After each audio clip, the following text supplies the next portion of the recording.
একটা সময় একটা রাজনৈতিক স্লোগান ছিল, গরিবি হটাও দেশ বাঁচাও। আচ্ছা, এই মানুষ গরিব হয় কেন?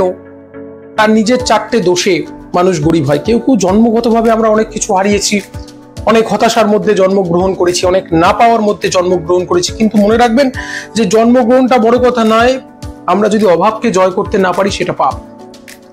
তা কোনো কোনো ভুলের জন্য অনেক মানুষ আছেন, অনেক উপার্জন করেন, তারপরেও তার অভাব যাচ্ছে না, তারপরেও তার প্রবলেম যাচ্ছে না, জীবন থেকে অভাব যাচ্ছে না। কতগুলো ভুলের জন্য মানুষ গরিব হয়ে পড়ে। প্রথম হচ্ছে তার আয় অনুপাতে বেশি ব্যয় করা, জীবনে ভোগটাকে বেশি গুরুত্ব দিচ্ছে।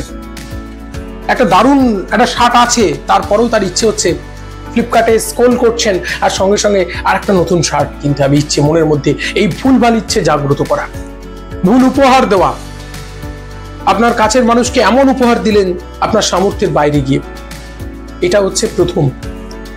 দ্বিতীয় হচ্ছে যে মানুষ গরিব হয় যে জন্য মনের সংকীর্ণতা, অন্যকে না দেওয়া, শুধু নিজে ভোগ করবো। বাড়িতে ভিক্ষুক এসছেন, মা দুটো ভিক্ষা দেবেন, বলছে হাত জোর করে বলছেন এসো। আর কোনো কোনো ফ্ল্যাটে কোনো কোনো আবাসনে তো ঢুকতেই দেওয়া হয় না। এই যে অন্যকে না দিয়ে শুধু একা ভোগ করব, জগতে টাকা সম্পত্তি হচ্ছে বালির মতো, যত মুঠো করে ধরবেন আস্তে আস্তে সব পড়ে যাবে, এটা হয়।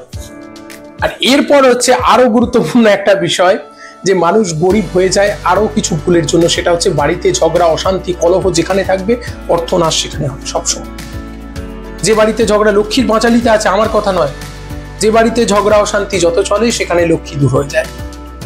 চতুর্থ গুণ, বিশৃঙ্খল জীবনযাপন। কেউ কাউকে মানে না, জীবনে কোনো ডিসিপ্লিন নেই, নিজের মতো খেয়াল মাফিক চলতে শুরু করে। মনে রাখবেন এরা গরিব হতে বাধ্য, আস্তে আস্তে, সঙ্গে সঙ্গে হয় না। বহু ধনী মানুষের বিশৃঙ্খল জীবনযাপন দেখবেন। মাইকেল মধুসূদন দত্ত উদাহরণ, তার প্রথম যুগে তার সেই বিশৃঙ্খল জীবনযাপন তাকে এক পরবর্তীকালে দেখা গেল বিদ্যাসাগর মহাশয়ের কাছে অর্থ সাহায্য চাই। এগুলো হবে। কথাতেই আছে অহংকার পতনের মূল, তাই সাবধান। পরবর্তী পর্বে বিস্তারিত আলোচনা হবে, সঙ্গে থাকুন, দেখতে থাকুন স্বস্তি বার্তা।